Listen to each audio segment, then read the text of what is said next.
আমি রান্নাঘরে চলে এসেছি। এখন আমি মাংস রান্না করব। সব কিছু এখানে আদা, রসুন, এখানে জিরে, লঙ্কা, এখানে মিট মশলা, এখানে হলুদ, এখানে লঙ্কা গুঁড়ো, এখানে টমেটো, এখানে পেঁয়াজ, এখানে আলু কেটে নিচ্ছি।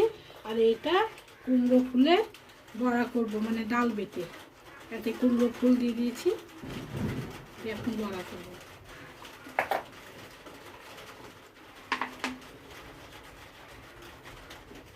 তেল দিয়ে দিলাম,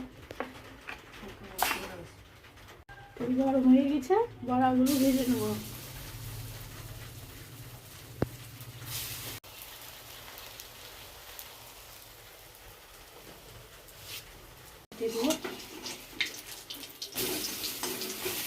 একটা ভাজা হয়ে গেছে, এখন আমি তুলে নেব।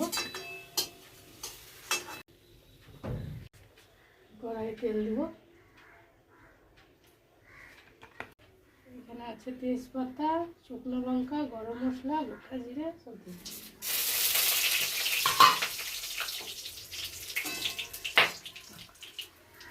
দিয়ে দেবো তেলের উপরে।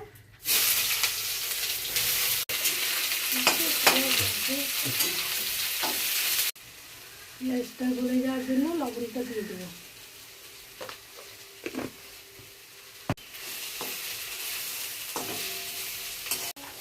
পেঁয়াজটা ভাজা হয়ে গেছে, এবার আমি এগুলো সব দিয়ে দেবো।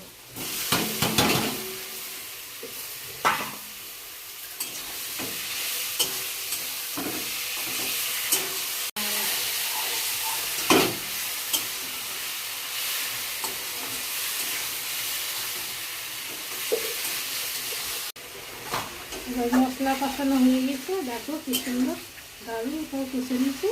এই চিকেনগুলো দিয়ে দেবো।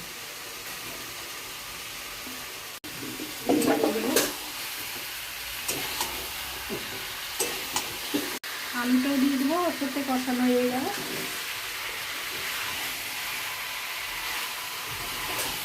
রসুনগুলো দিয়ে দেবো, একটু নেড়ে দিয়ে ঢাকা লাগিয়ে দেবো। ঢাকাটা খুলে দেবো।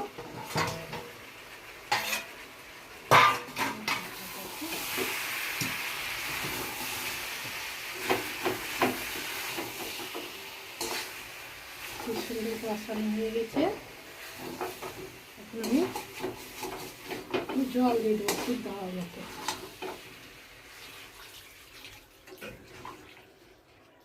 বন্ধু রান্নাটা নামিয়ে দিলাম। রান্নাটা যদি ভালো লেগে থাকে লাইক করো, কমেন্ট করো, শেয়ার করো, সাবস্ক্রাইব করো।